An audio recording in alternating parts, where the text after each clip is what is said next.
Bonjour à tous, bienvenue sur Free Matin. Candide Azanani, candidat aux élections présidentielles de 2021. Plusieurs postes ont circulé sur le sujet ce week-end, juste après la rencontre dite de stratégie entre les amis du président Talon et les députés de la minorité parlementaire vendredi dernier pour l'animation de l'opposition au pouvoir du président Talon. Et nous ferons le débat sur la question avec Babilas Atinkpaou. Il est le directeur de publication du journal Libération. Il sera comme d'habitude face à Kader Achirou, journaliste à Esaü TV. La une des journaux sera justement présentée par lui. Bonjour. Bonjour Nadège, chers amis internautes, bonjour. À la une des journaux ce jour, nous avons l'étude en commission du projet de loi des finances à gestion 2018, l'affaire relative au placement de fonds de la Caisse nationale de la sécurité sociale CNSS à la BIBE, la crise dans le secteur de la santé et la campagne cotonnière 2017-2018. Dans Free Sport, Jean-Luc Dagan nous passera une interview de Anjouré Moucharaf qui donne quelques précisions sur la rencontre. Il a été rencontré hier à l'aéroport de Cotonou alors qu'il voyageait. Billy Laibi est là pour nous présenter le journal. Bonjour. Bonjour Nadège, bonjour chers amis internautes. Les citoyens béninois restent perplexes face aux communications faites autour du RAVIP. Nous en parlerons dans quelques instants. Bonjour à tous, bienvenue. Voici la pub. Papa. Oui, ma fille. Tu sais, je t'ai dit qu'après mon bac, je veux devenir journaliste reporter d'images, non? Papa, tu penses m'inscrire où? Esaü. Esaü, papa. Waouh! Maman, maintenant que j'ai eu le bac, je veux faire les finances et trésors. Tu comptes m'inscrire où? Esaü, beau-fils. Esaü? Oui, maman! Papa. Oui. Tu sais qu'après mon bac, je vais être diplomate, non? Et tu comptes m'inscrire dans quelle université? Mais Esaü, naturellement. Esaü? À Esaü, vous êtes bien formé dans les filières comme administration du travail et de la sécurité sociale, administration générale et territoriale, administration des impôts, gestion des marchés publics, planification et développement local, droit et sciences politiques, sciences économiques et de gestion. Esaü, c'est aussi sa télé numérique Esaü TV et son journal L'Informateur. Esaü, c'est à Bedjromede, 3e rue après le carrefour 16 ampoules allant à Jericho. Numéro de téléphone 98 98 14 00 96 80 55 11 90 93 65 21. Esaü, l'excellence a un nom.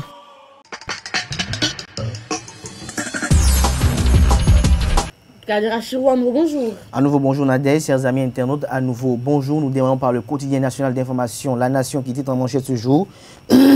Étude en commission du projet de loi de finances à gestion 2018. La société civile soumet ses priorités toujours avec La Nation. Placement de fonds de la Caisse nationale de sécurité sociale, un acte anormal de gestion selon Romuald Wadaïn, ministre de l'économie et des finances. Fraternité, placement hasardeux de 17 milliards de francs CFA de la CNSS à la BIBE, les preuves qui confondent Laurent Métoyon. La BEF ouvre une enquête. Les clarifications de Romuald Wadaïn à découvrir dans les colonnes du journal Fraternité, toujours avec Fraternité, groupe parlementaire La Voix du Peuple. Guy Mitokwe rejoint la barque Issa Salifou. L'autre vision, campagne cotonnière 2017-2018, toutes les mesures prises pour l'égrenage sans faille du coton laissé fait hier dans l'usine de Sodeco à Candy a été concluant, rapporte le confrère L'Actualité. Professionnalisme dans la conduite de la campagne cotonnière 2017-2018, démonstration d'égrenage dans l'usine de la Sodeco à Candy hier. Libération. Candy, campagne cotonnière 2017-2018, démonstration de l'égrenage de coton graines réussi à l'usine de Sodeco, avis aux producteurs en vue d'assurer la récolte et l'évacuation de l'or blanc. Toujours avec le quotidien Libération, échiquier politique national, SOS, l'opposition cherche désespérément un porte-étendard. Matin libre, Adolphe Moussou du secteur de la santé à la ruse. Nous allons répondre par la rage. La grève se poursuit dans les hôpitaux. Les grévistes dénoncent la trahison du gouvernement. Toujours avec Matin libre. Après le remaniement, quel avenir pour les ministres de Patrice Talon? Les pharaons, campagne d'égrenage du coton à Candy. C'est parti, s'exclame le canard. Toujours avec les pharaons. Placement hasardeux à la CNSS. Romuald Wadaïn monte au créneau et situe les responsabilités. L'Afrique en marge. Harcèlement des opposants à la rupture. Qui est le prochain sur la liste du gouvernement? Azanaï, Djenotin, Léon Zongbadi ou Amos Elegbe, la dépêche. Encadrer la transformation structurelle de l'économie, le deuxième pilier du PAG a du plomb dans l'aile. Libération, le Béninois libéré, constitution d'un grand parti politique de la majorité présidentielle pour les élections à venir, une épine dans le talon de talon, le PRD fera faux bond, toujours avec le Béninois libéré, destitution en vue du maire de Bembereke, Yaro Théophile et Debourou dépêchés pour semer la zizanie avec les réserves de Thomas Boniaï. La priorité, adhésion de l'honorable Guy Mitokwe à la voix du peuple sur fond d'intrigue politique. Azanaï démarre l'indépendant, placement hasardeux à haut risque de la CNSS à la BIBE, les clarifications techniques de Romuald Ouaddaï qui rapproche maintenant de la prison le potentiel.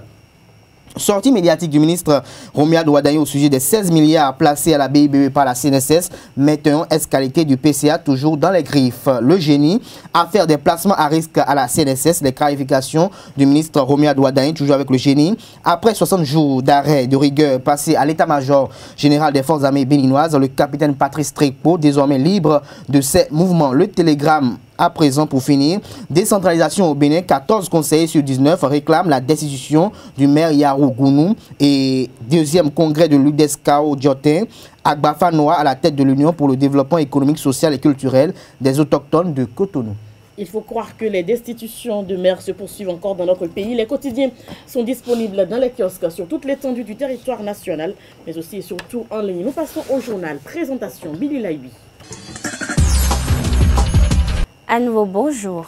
Le recensement administratif à vocation d'identification de la population RAVIP a démarré depuis quelques jours. Et malgré les communications faites autour afin d'éclairer les populations, nombreux sont les citoyens béninois indécis à Cotonou et environ.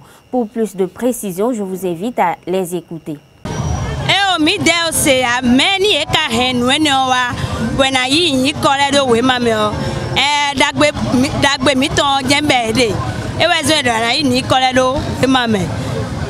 Maman kunje no me amasi iblone.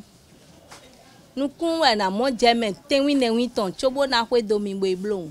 À ce jour, le plan de communication institutionnelle nous a permis de rencontrer toutes les congrégations religieuses, les autorités morales, toutes les communes du Bénin, toutes les conférences administratives départementales pour partager le bien fondé de recensement administratif à vocation d'identification de la population.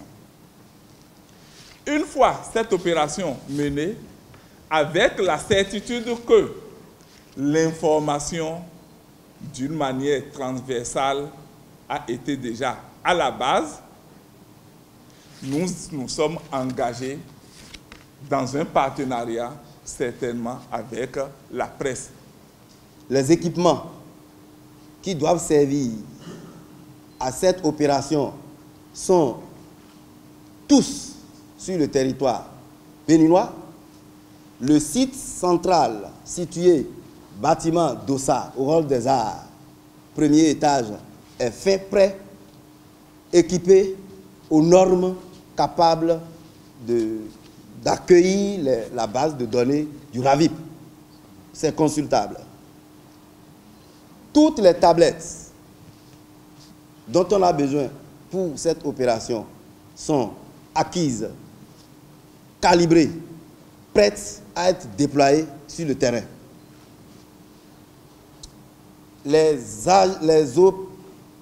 opérateurs kits qui doivent s'occuper de qui doivent utiliser ces tablettes pour l'opération, la présélection est terminée. L'ancien président du conseil d'administration de la Caisse nationale de la sécurité sociale CNSS, Laurent Métoyon, à travers un entretien, a expliqué la procédure à suivre à la CNSS avant tout dépôt d'argent dans une banque. Suivons-le pour plus de précision. On dit que la BIBE était en difficulté au moment où le conseil d'administration que j'ai dirigé a fait son premier placement le 17 septembre 2014. Mais je m'étonne parce que l'agrément n'a pas été retiré à la banque. Il y a eu même nomination d'un directeur général au niveau de la BIBE. la Caisse nationale de sécurité sociale ne fait que des placements et dans 11 banques du Bénin. Alors, lorsqu'on dit que le seul intérêt, c'est pour les commissions, je me dis, mais en quoi cela regarde M. Tonio Laurent, qui n'est que le président du conseil d'administration? Alors, comment se fait au niveau de la CNSS les placements? La procédure. L'offre de demande est adressée au directeur général de la banque et de la CNSS. Donc c'est le directeur qui reçoit la demande d'offre.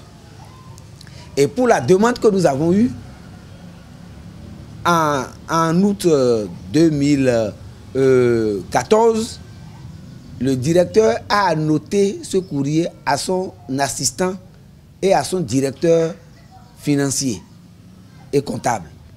Et il a bien dit de faire la procédure en direction de la banque, de négocier le taux.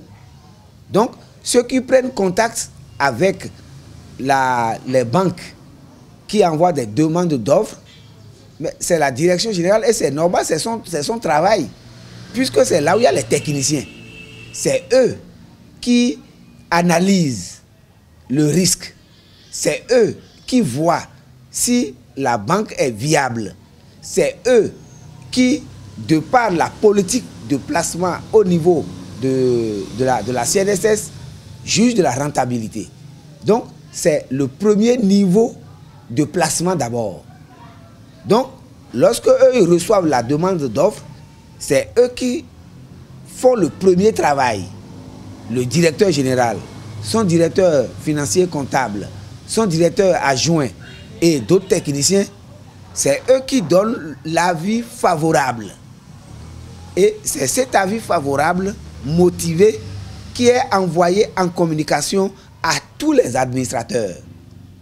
Le premier rôle que fait le président du conseil d'administration que je suis, c'est de convoquer la session extraordinaire pour connaître du dossier. Et lorsque la session extraordinaire est ouverte, c'est d'abord la direction qui présente la demande d'offre. C'est l'administration qui motive. Et lorsque eux ils finissent, il y a un débat qui se fait au niveau des administrateurs. Le président du conseil d'administration que je suis ne fait que la synthèse de ce qui apparaît comme majoritaire, puisque ma voix n'est pas prépondérante. Et lorsque on finit, le conseil d'administration autorise alors la direction à faire le placement auto-retenu. Pour le cas de la BIBE, c'était à un taux de 6,80%. Lorsque le travail est fini, la décision prise, il y a un procès verbal qui est établi qui rend compte au ministre de tutelle des décisions qui ont été prises au conseil d'administration extraordinaire. 10 jours après, si on n'a pas de contestation, ça veut dire qu'on a fait du bon travail. Le député à l'Assemblée nationale, Guy Tokbe, a rejoint le groupe La Voix du Peuple appartenant à l'opposition parlementaire. C'est sur sa page Facebook. C'est sur sa page Facebook qu'il a adressé une correspondance au président du Parlement, Adrien Roumbédi, ce lundi. Et il a justifié cet acte par sa volonté de se porter au secours de la démocratie contre les manigances politiciennes qui tendent à fragiliser l'opposition parlementaire en ces moments. La société civile béninoise était au Parlement ce lundi 6 novembre. Ceci pour présenter le document portant sur un plaidoyer sur le budget général de l'État, gestion 2018. Le dit budget qui accorde priorité aux personnes et localités les plus vulnérables a été au centre des discussions menées par les députés et les organisations de la société civile qui, une fois encore, ont joué leur partition dans le processus du développement du Bénin. Ce sera tout pour les informations.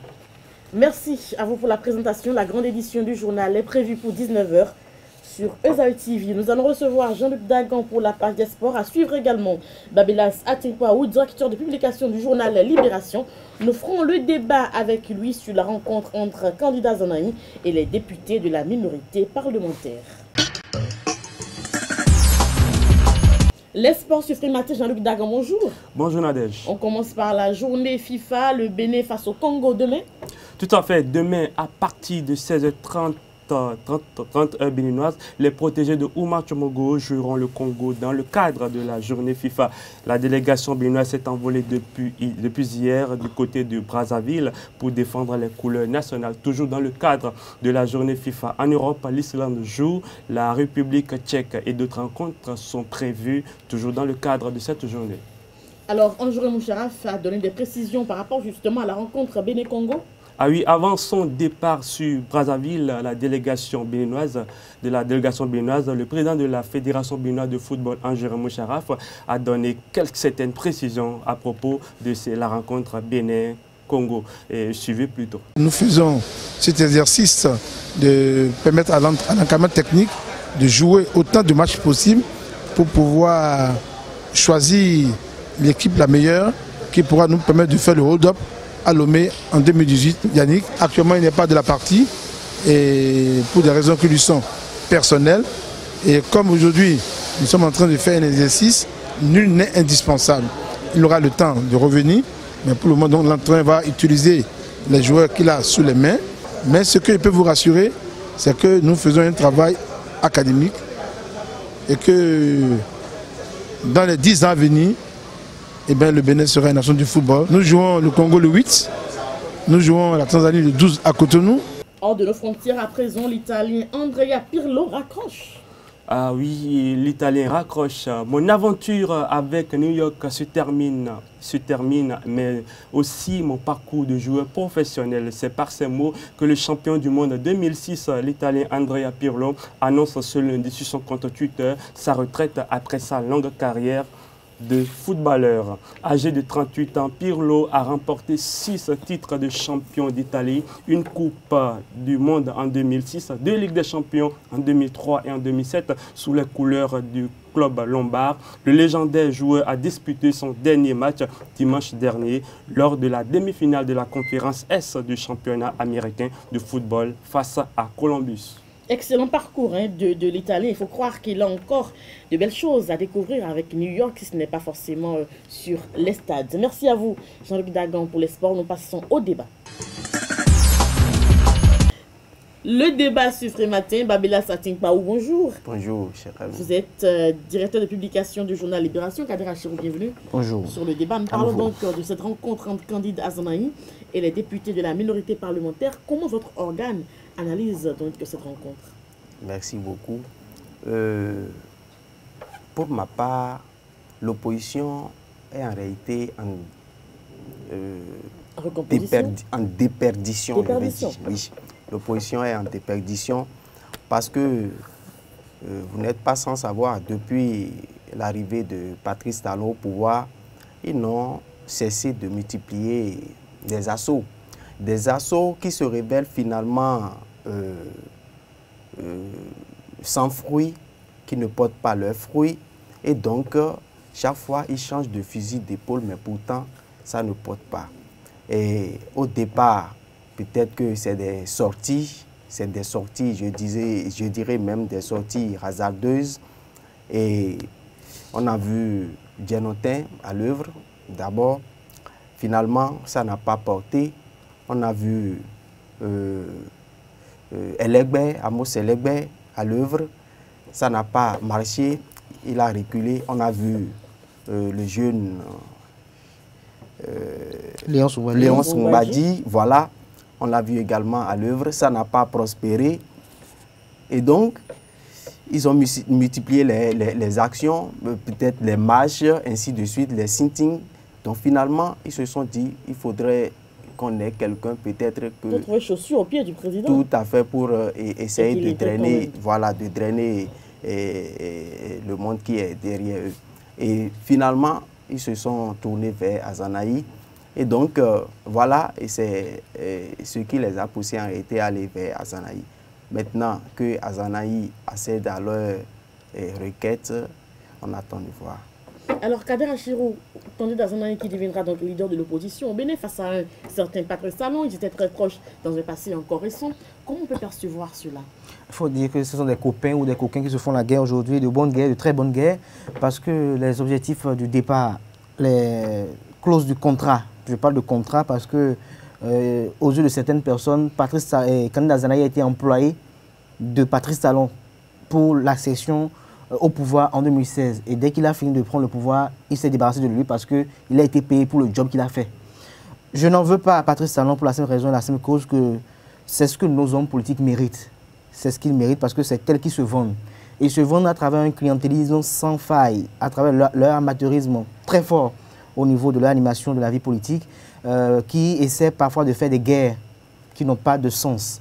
Mais aujourd'hui, quand on voit la situation politique du pays aujourd'hui, quand on voit la grande espérance d'hier qui s'est fait succéder progressivement par le doute, le désespoir et la déception aujourd'hui au sein des populations, quand on voit les difficultés de nos populations qui sont sans cesse croissantes, lorsqu'on voit aujourd'hui l'animation ou bien l'atmosphère qui règne dans le pays où nos dirigeants, certains dirigeants ont l'impression d'être traqués sans cesse dans leur pays, que des gens comme Komi Kouché n'ont pas envie de rentrer dans le pays, quand on voit également tout ce qui se fait sur le plan de l'animation de la vie politique, tout ce qui se fait comme acharnement, comme moyen de pression par le pouvoir en place aujourd'hui, on est à même de se dire qu'il est impératif qu'il puisse avoir une opposition crédible, puisse se constituer autour d'un homme pour essayer de faire face quand même à Patrice Talon. Parce que n'oublions pas, quand on parle de démocratie, en fait, c'est en fait le fait d'avoir en face de vous, au-delà de ce que vous dites, des idées qui divergent des vôtres. L'opposition actuelle, qui tangue, comme l'a fait observer Babylas Boton, Babylas Atik-Baron, ils n'ont pas su trouver leur lettre de noblesse. Parce que pendant longtemps, ils ont eu à faire des sorties, des marches, dans tout ce qu'ils ont dit. Et quand je vois le chapelet de nom qu'a cité mon vis-à-vis, je dis, il y a un qu'il faut distinguer, c'est Amos Selegbe. Amos Selegbe parce que je me dis, c'est quand même quelqu'un qui a fait tous les régimes, c'est quand même quelqu'un qui a fait beaucoup de régimes, c'est quand même quelqu'un qui est parti depuis les fondements de la République du Bénin, qui est parti peut-être depuis, je vais dire, la conférence nationale jusqu'à ce jour. Il a participé à tous les régimes. Et aujourd'hui, il se voit très bien de ceux, il fait partie de ceux comme Albert Tévois, ceux qui connaissent véritablement la vie politique du Bénin, qui connaissent véritablement les hommes politiques du Bénin. Et quand je parle de connaître, c'est connaître jusqu'à l'arrière-cour de leur maison. C'est-à-dire connaître vraiment comment ils sont nés, comment ils ont été fabriqués par les différents régimes. Alors, cet homme mérite quand même beaucoup de respect. Mais quand on voit ce qui se fait aujourd'hui dans la presse nationale, où on essaie d'attaquer quelqu'un qui n'a jamais pris qui n'a jamais été devant les micros, comme les gens comme Léon Soumbadi, Valentin Dinotin Rose, pour peut-être attaquer le pouvoir en place, et qu'on les attaque, je dis peut-être que c'est à ce niveau que le gouvernement en place est en train de faire un peu de l'amateurisme communicationnel pour la simple cause qu'il faut quand même attaquer ce qu'il faut attaquer, ce qu'il ne faut pas attaquer. Il faut quand même laisser court pour ne pas réveiller les vieux démons, parce que réveiller des gens comme Amos Selegbe ou des gens comme Albert Tévois dans la République, les réveiller contre Patrice Talon, je pense que ça ne rend pas service à Patrice Talon, mais ça lui rend, ça le dessert en fait, parce que c'est des gens qui peuvent toutefois le nuire dès qu'ils vont parler, quelqu'un qui vont prendre la parole au détriment des gens comme Soglo, qui ont le Lycéfort, qui ont déjà fini épuisé leur gibecière parce qu'aujourd'hui, ils n'ont plus grand-chose. Son dernier mot, l'ancien président. Il n'a pas dit, mais aujourd'hui, vous savez, quand quelqu'un comme Albert Tévois va parler contre Patrice Talon, quand quelqu'un comme Amos Selegbe fera des déballages contre Patrice Talon, je pense que ça aura beaucoup plus de poids que quelqu'un comme Lycéfort Soglo, parce qu'on pensera qu'il est frustré de par la décision ou la révocation de son fils. Pour revenir au cas candidat Azanaï, je me dis aujourd'hui que candidat Azanaï toujours a tout le temps surfé sur les misères, les difficultés des populations pour pouvoir se faire une santé politique. Mais est-ce qu'aujourd'hui, l'animation de la vie politique a réellement besoin de cela? Je pense que c'est à la jeunesse. Mais cette jeunesse qui n'arrive pas en quelque sorte se démarquer de l'ancienne classe, c'est la jeunesse qui devait quand même rénover la classe politique aujourd'hui. Mais je peux dire en même temps que Azanaï est en quelque sorte versatile. Versatile parce que c'est l'homme de politique qu'on n'arrive pas réellement à cerner, pour être franc, au Bénin. Parce que vous voyez aujourd'hui, Guy Mitokpe est devenu en quelque sorte le mirage de candidat Azanaï. Vous avez vu aussitôt après la rencontre effectuée le vendredi dernier, vous avez vu les actes déjà que Guy Mitokpe automatiquement a rejoint la voix du peuple. Et vous avez vu dans le journal tout à l'heure les raisons qu'il a évoquées pour pouvoir adhérer à ce mouvement. Mais la question ou la problématique qui se pose aujourd'hui, c'est de savoir est-ce que ça pourra faire le poids? est-ce qu'au sein des populations, est-ce que Kandida Azanahi pourra faire le poids encore à nouveau? Il a vendu Boniaï en 2006. Il a revendu en 2011. Il a vendu Patrice Talon. On ne dira pas qu'il a vendu, on dira qu'il a fait des choix précis. Je vais en finir très rapidement pour dire qu'il n'a pas fait des choix. Je pèse mes mots, qu'il a vendu parce que quand vous avez suivi le discours tenu par Kandida Azanahi lors de la présidentielle 2016 par rapport à Patrice Talon, vous allez voir que c'était quand même le Messie. C'était l'homme dont le Bénin avait besoin. Et il y croyait certainement. Il y croyait, mais je pense que c'était une erreur. Et je comprends parfois qu'il faut peut-être chercher à se rattraper pour pouvoir combattre. Mais est-ce que c'est de ce combat qu'on a besoin aujourd'hui? Est-ce que c'est de ce combat entre les différents acteurs du politique du Bénin? J'aurais peut-être voulu que Kandida Azanahi, que je connais, très stratège, œuvre de façon intempestive à trouver une stratégie pour essayer quand même de réconcilier d'abord les hommes qui ne s'entendent pas. Parce que d'aucuns disent d'abord qu'il est quand même au cœur de ceux qui enflamment la politique entre Patrice Talon et d'autres leaders politiques. Je ne veux pas appeler des noms et citer des noms ici.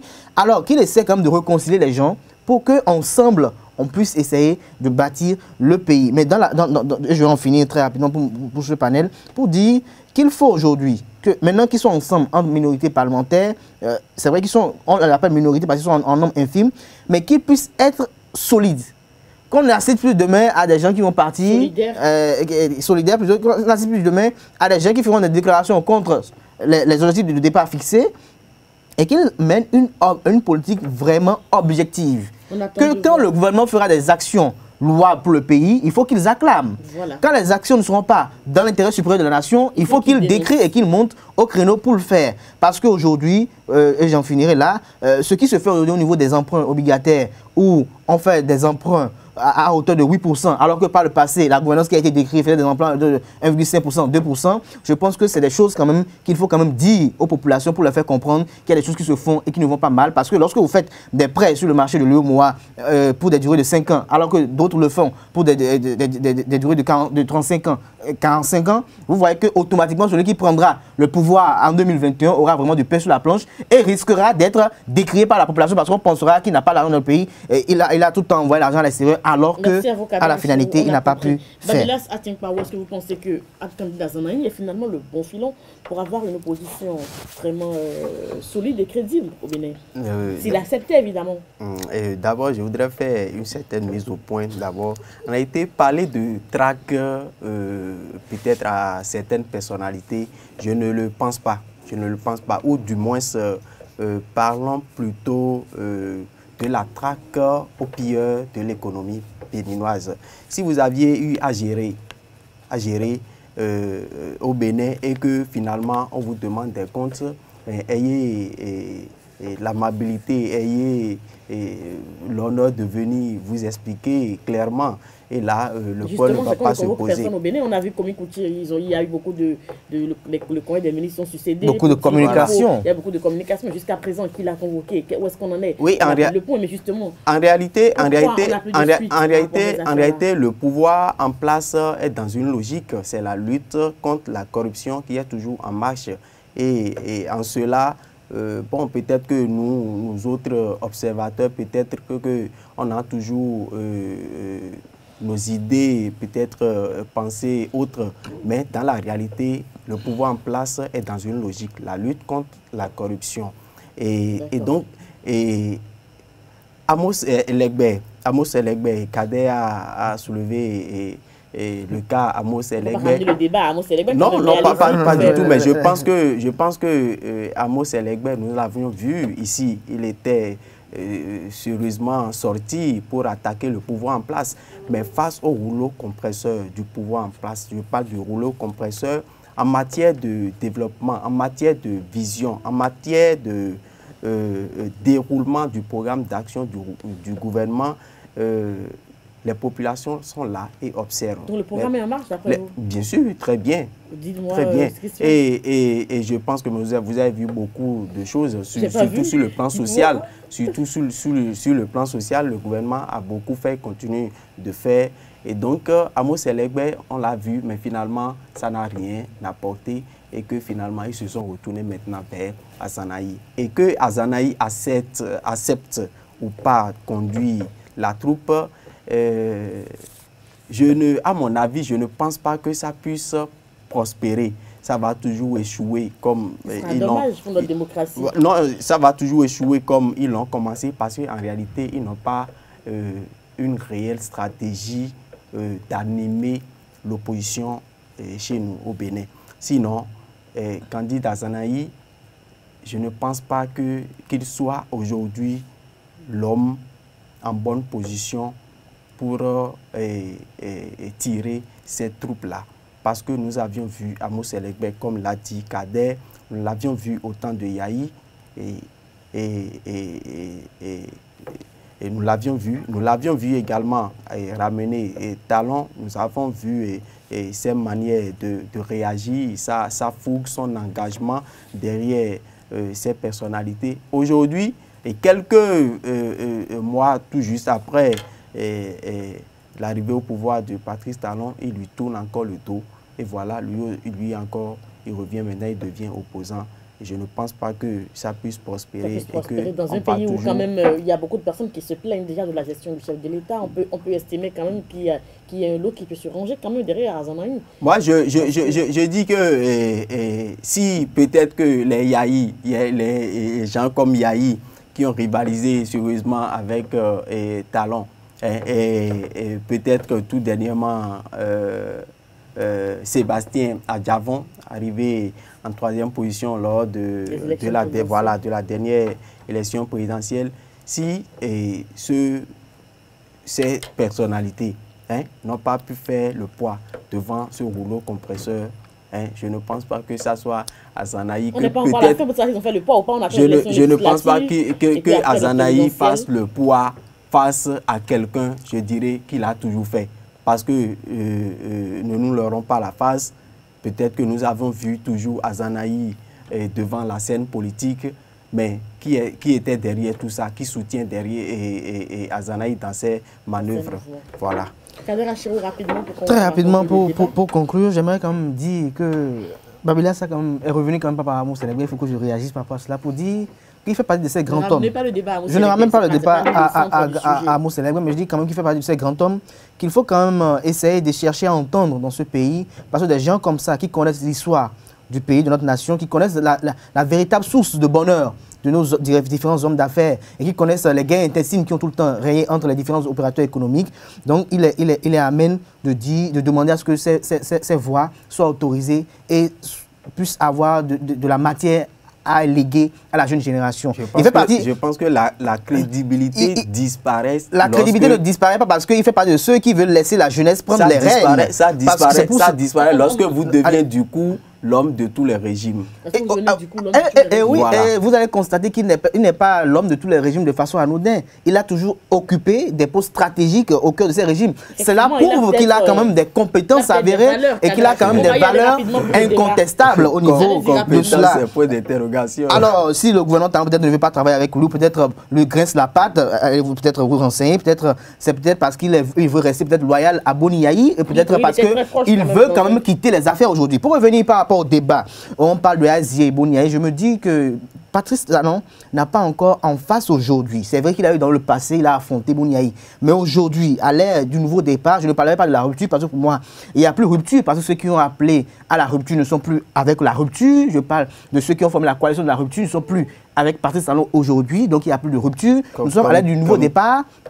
Et du Bénin révélé. Les gens comme Salih Sifou, Sébastien Germain à Javon, toute la coalition Marie-Lise Berdo et autres ne sont plus honnêtement de façon réelle en phase avec les aspirations profondes que prône Patrice Talon. Je me dis, Boni Yahi aujourd'hui, s'il montait au créneau, s'il revenait à la face de la scène politique pour dire, aujourd'hui je veux peut-être être leader pour faire face à Patrice Talon, je pense que ce serait vraiment un plomb dans l'aile du nouveau départ qui ne prendra plus du tout l'envol parce qu'il faut dire que ce qui se fait aujourd'hui, le régime actuel a fait une erreur, il a commis une erreur, c'est de façon intempestive faire une comparaison entre ce qui se fait aujourd'hui et ce qui se faisait dans le passé. Et les populations n'ont pas oublié ces innombrables actions sociales qui ont été faites par le régime passé, c'est ça les marches. Vous savez, même quand on parle de marche du culte de la personnalité, c'était des choses qui étaient faites, mais qui était au bénéfice de certaines catégories de la classe politique, de la classe sociale en fait.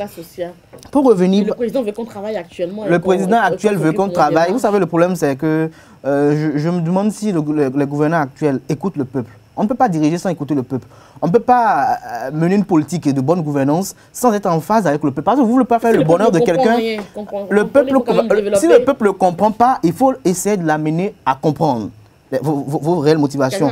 Par rapport à Candide Azanahi, je pense, contrairement à Babelas, que ça peut prospérer. Ça peut prospérer parce que quand on voit l'animal qu'est Candide Azanahi au détriment de tout, même s'il avait évolué pendant longtemps avec les bénédictions que financières, que spirituelle de Patrice Talon. Avec quelle crédibilité encore aujourd'hui?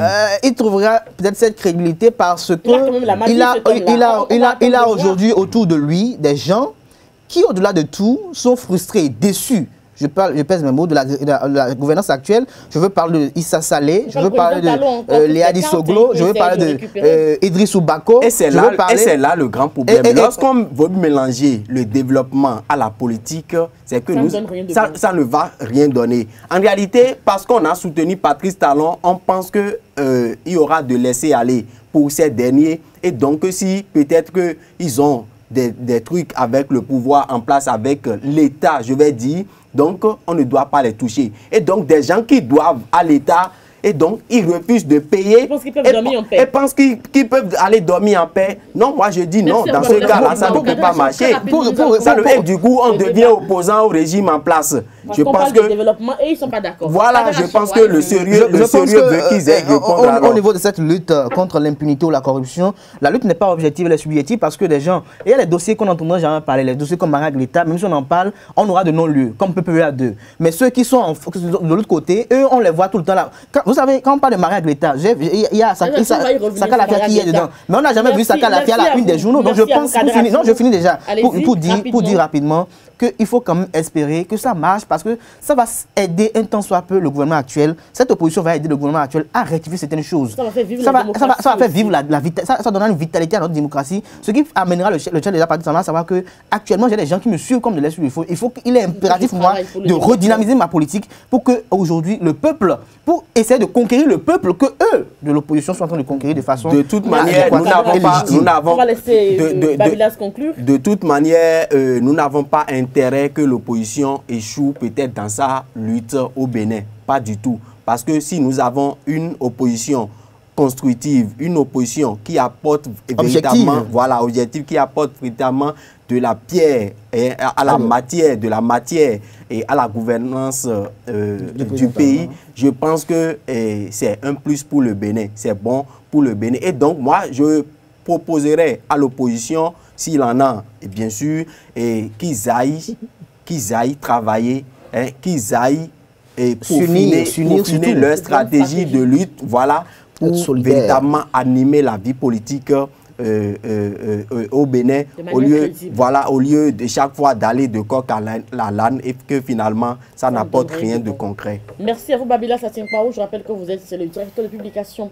du journal Libération. Kader Achiro, merci à vous. Nous avons parlé donc de la rencontre entre Azanahi, l'ex-ministre du président Talon, et les députés de la minorité parlementaire. Merci à vous. C'était le débat sur Frimatin. Ici s'achève ce numéro d'émission. Merci pour l'attention. À demain pour un autre numéro de Frimatin. Portez-vous bien. Au revoir.